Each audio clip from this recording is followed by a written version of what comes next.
Kaj obljubljajo novo izvoljeni poslanci? Visok jubilej semiških gasilcev. 4. regata na Krki.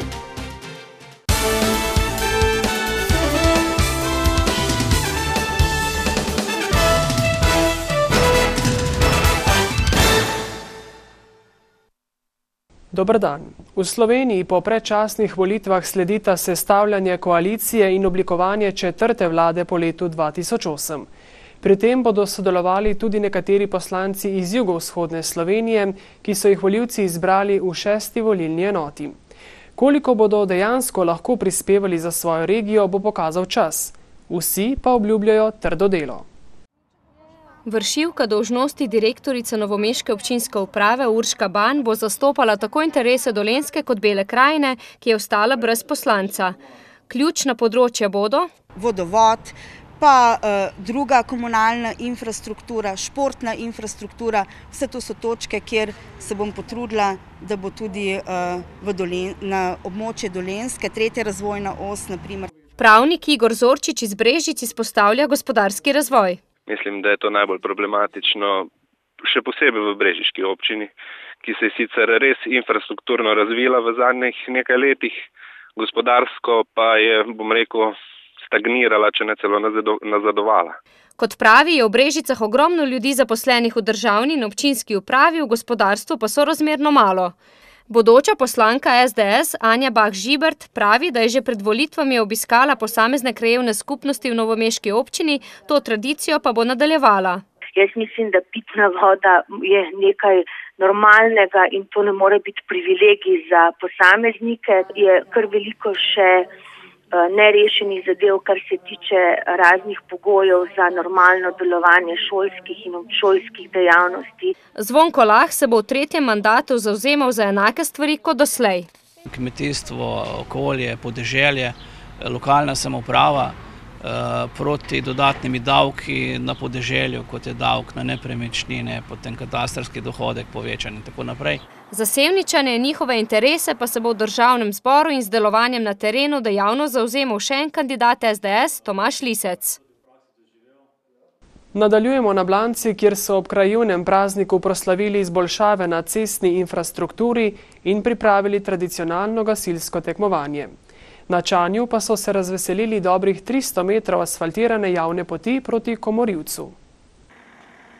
Pred desetletji so bile Čanje z Blanco povezane le s kolovozom, večkrat neprehodnim in neprevoznim, se spominja Terezija Vidmar. Ker je bil res blat prej po poti vse posod, kam smo šli. Zdaj je pa vse posod veliko lepši in veliko lažji zajeti in tudi pelač se lahko. Obnovili smo občinsko cesto skozi naselje Kladje v dolžini 850 metrov, potem cesto na Blanci v odsek proti Pokleku v dolžini približno 200 metrov. Krajevna skupnost upravlja 31 km javnih poti, od tega je še 4,5 km makadamske ceste. Predvsem gre to za problem vzdrževanja klančin, ker ob vsakem neurju nam odnese pesek in navažamo, tako da so stroški skoraj večji, kot če položiš asfalt. Pavlin je pohvalil sodelovanje z občino. Nadaljuje se še vedno tudi gradnja optičnega omrežja in priključevanje posameznih naročnikov.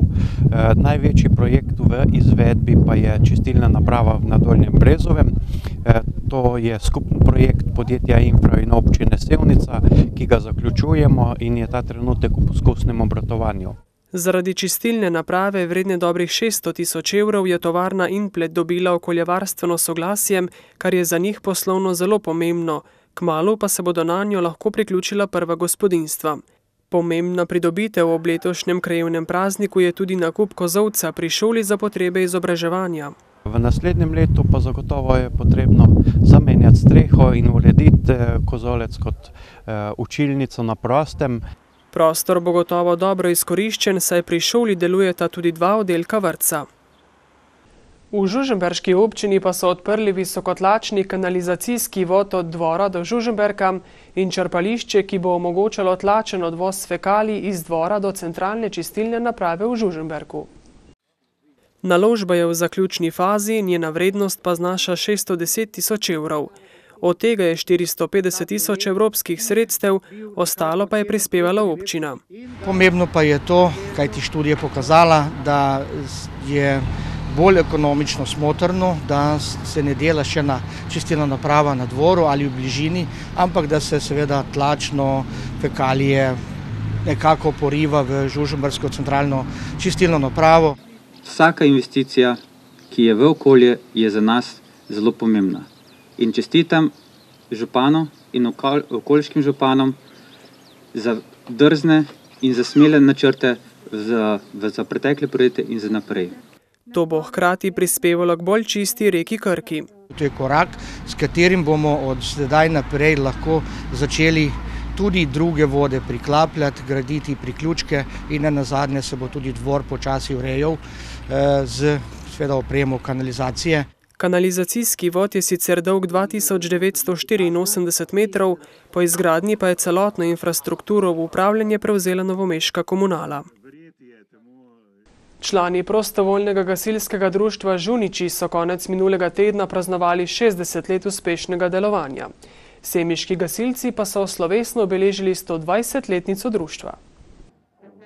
Na slovesnosti, ki so jo začeli s parado, v kateri so sodelovali gasilci iz vseh 3 belokranjskih gasilskih zvez, so obudili spomin na 120-letno prehojeno pot, na vzpone in padce njihovega društva, ki danes šteje 284 članov, od tega 39 mladih in 57 veteranov.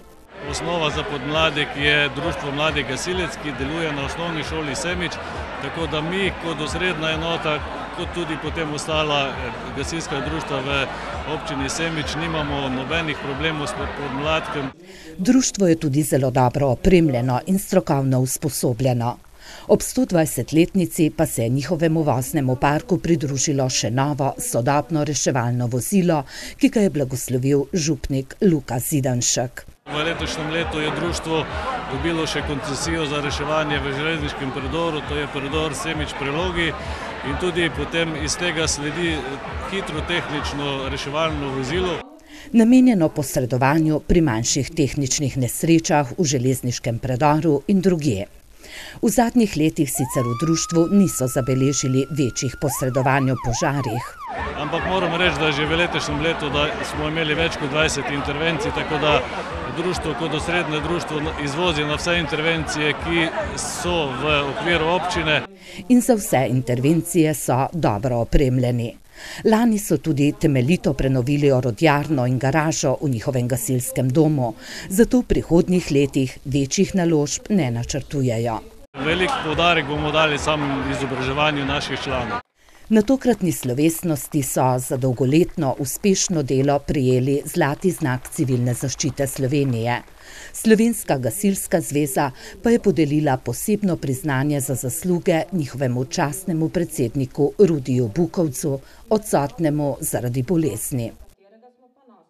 Kot v naslovu legendarne pesmi skupine Rudolfovo Grem domov v Novo mesto, se je skoraj 50 mladih podalo peš do Novega mesta iz 3 univerzitetnih središč Slovenije – Ljubljane, Maribora in Kopra. Dogodek, ki ga že 9. leto zapored prireja Društvo novomeških študentov, je postal obveza za marsikaterega študenta. Iz Kopra se je tokrat na pot podalo kar 18 pogumnežev. Tako da smo presegli vse rekorde, imeli smo se super, vsi člani so bili the best, res vsakem času, da smo skupaj prehodili to dolgo pot. Veseli smo, da lahko rečemo, da ima najlepši namen, ker se spoznavamo novi ljudje, hodimo po naravi, spoznavamo nove kraje, Slovenijo, ustvarjajo se nepozabna prijateljstva. Tudi letos se pohodniki niso povsem ognili žuljem na nogah, a to jim ni preprečilo, da ne bi prišli na težko pričakovani cilj z nasmehom na obrazih. Ja, noge so danes že cele, drugače smo pa imeli kar nekaj žulj, ampak smo jih sproti ščistili in poskrbeli, da smo bili naslednji dan sveži in pripravljeni za na pot. Sicer pa so v Društvu novomeških študentov tudi dobrodelni.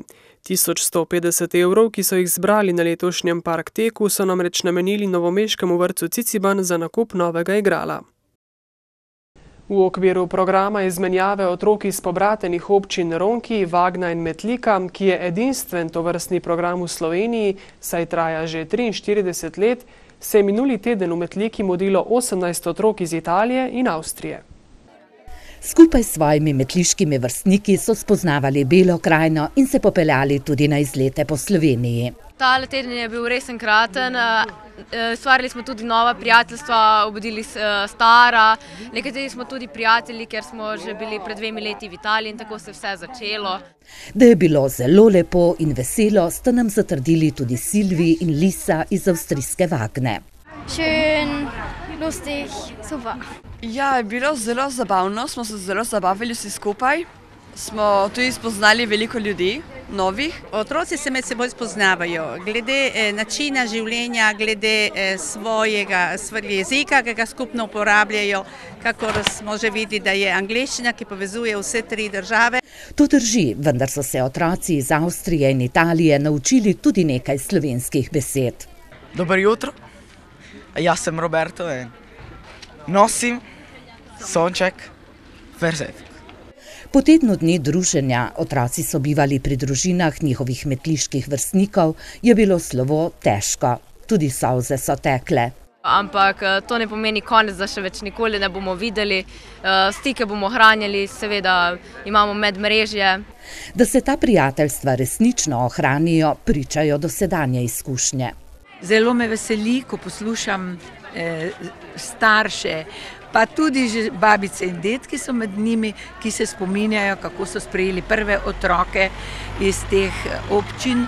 Sedaj pa se njihovi otroci udeležujejo teh izmenjav in tkejo prijateljstva.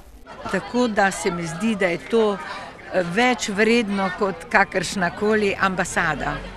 Tokratno druženje so otroci 3 pobratenih mest iz 3 držav sklenili s pesmijo, ki so se jo vsi naučili.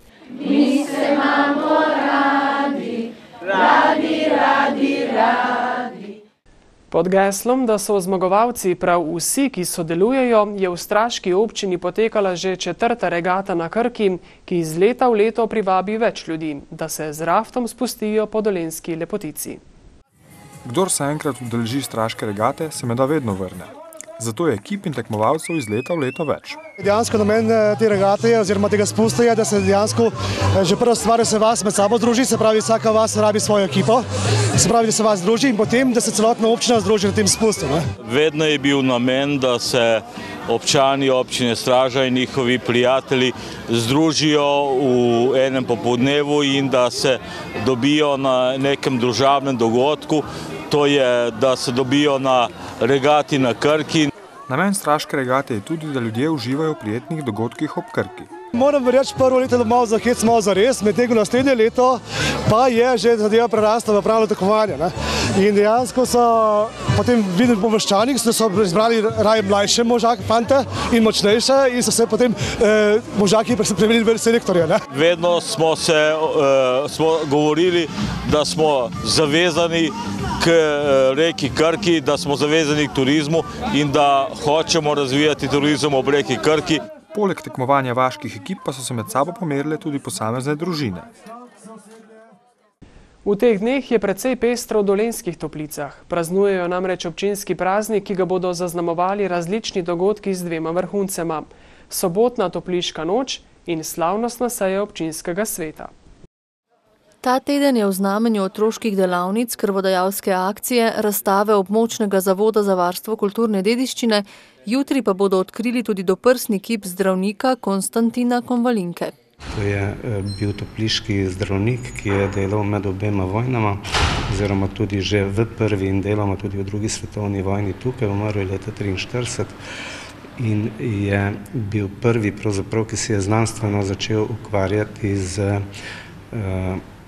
zdravilnimi učinki in učinkovinami topliške vode. V soboto pa bo že po tradiciji pestro ves dan. Topliška noč se bo začela zjutraj s kmečko tržnico, brezplačnim merjenjem tlaka in sladkorja v krvi, vodenim ogledom kraja in nato trajala pozno v noč. Od 2 nekje naprej pa osrednje dogajanje, sejem domače in umetnostne obrti, potem predstavitev Slovenske vojske, ustvarjalna delavnica v pravljici za otroke, potem nastop plesnih skupin, kuhanje golaža 3 županov. Slavnostna seja, na kateri letos ne bodo podelili občinske nagrade, bo pa župan podelil županove zahvale, bo prihodnji torek, prav na dan občinskega praznika. Prihodnjo nedeljo pa bodo praznovanje sklenili s tradicionalnimi kmečkimi igrami in ribiškim piknikom. Mi pa smo tik pred tem, da sklenemo današnje novice. Hvala za pozornost in lep večer vam želimo.